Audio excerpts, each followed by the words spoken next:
In this video, I'm gonna teach you how to use V-Bucks codes on the Nintendo Switch. It's a very easy process, so make sure to follow along. In this video, I'm gonna teach you how to redeem your V-Bucks card code and add any amount of V-Bucks to your account so you can purchase stuff from the item shop. Now, I do want to make something very clear. As you can clearly see where I am recording this video, you will have to access the website.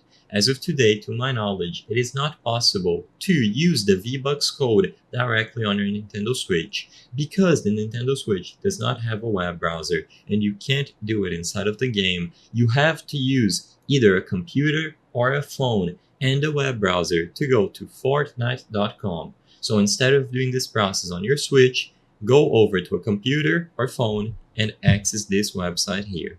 Once you arrive at Fortnite.com, you will be able to sign into your account at the top right corner of the screen. You can either sign in using your email and password from Epic, or just choose the option to sign in with your Nintendo account.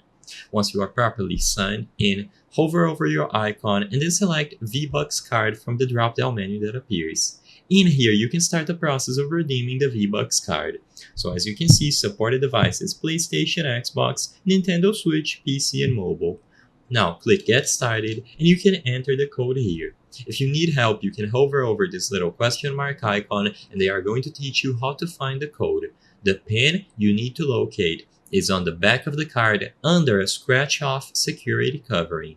So all that you have to do is redeem it here and you will be able to receive your V-Bucks. Keep in mind that this is the only option that you have. There is no other website or method to redeem the card, so make sure that you are on the official website, signed into the proper account, and you will be good to go.